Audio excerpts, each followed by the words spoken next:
Hi, I'm Janelle Diller, and I write the Australia, Austria, and Mexico books for the Pack and Go Girls Adventure series. If you haven't discovered Pack and Go Girls, you need to look for them. They are a ton of fun. They're all about American girls who go to another country and meet a girl from that country, and together they explore spooky haunted castles, they save dolphins and turtles, they discover hidden treasures, they chase thieves and chase space aliens. So they're all a lot of fun, and along the way you get to learn about the other country too.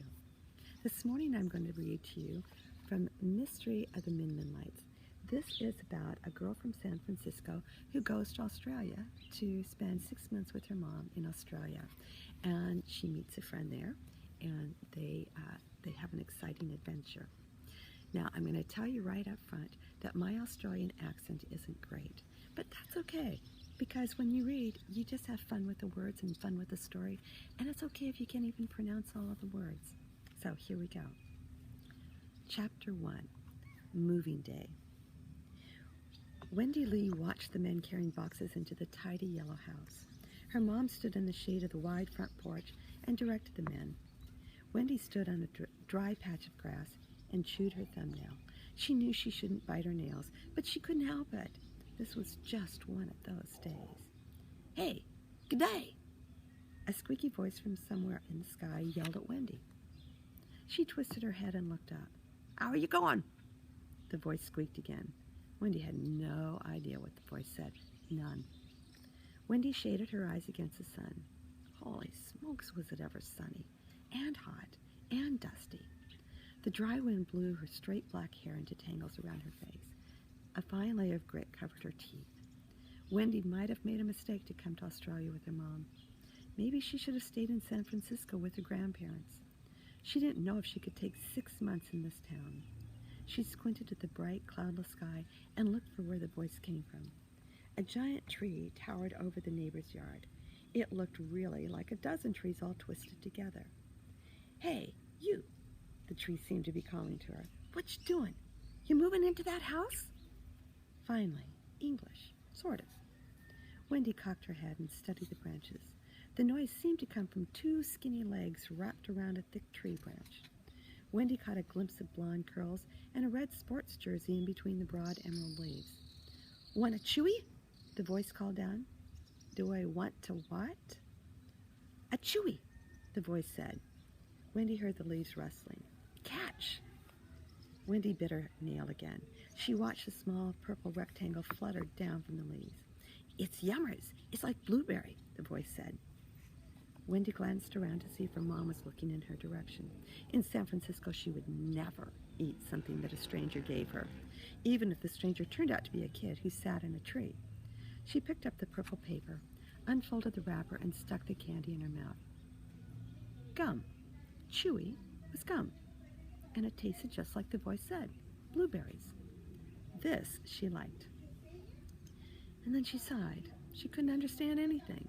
This kid was talking English, but it wasn't like any English Wendy knew. "Crikey," Wendy proudly said the one word of Australian slang she'd learned from crocodile hunter shows.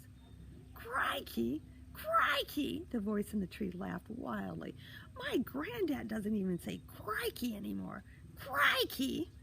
Wendy's face felt hot. She knew one word of Australian slang, and it turned out to be worthless, worse than worthless. Beyond the tree, a screen door slammed. "Jacko?" A girl about Wendy's age stepped out onto the wide wooden porch. She had lots of curly blonde hair pulled back into a thick ponytail. Her tan arms and long legs matched the color of Wendy's skin, but the other girl got her color from being in the sun. The girl put her hands on her hips and huffed loudly. "Are you in the tree again, Jacko?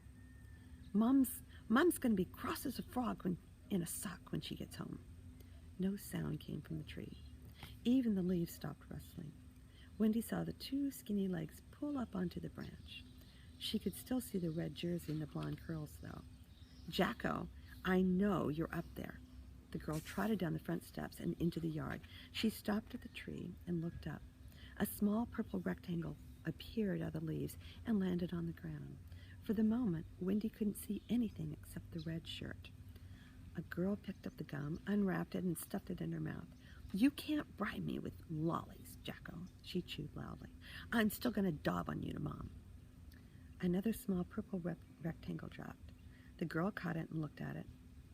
She crammed it into her shorts pocket. Wendy took a deep breath. It's blueberry, she said. We don't get that flavor of chewies in the U.S. Maybe the girl would think she was Australian, but probably not. Huh? The girl turned and looked at her for the first time. Who are you? Up close like this, Wendy liked how the girl looked, even though she had lots of freckles. Her blue eyes matched the morning sky. I'm Li Wenqi, she said, using her Chinese name. Her heart thumped in her chest. She wasn't used to having to talk to strangers. My friends call me Wendy. I'm from San Francisco, California. My mom's company sent her here to do a big software project for a huge mining company. She brought me along. I'm going to go to school here and everything. Everything. Wendy's stomach did a little somersault. She bit her nail again. What if this girl didn't like her? What if she didn't have any friends? What if she hated Australia?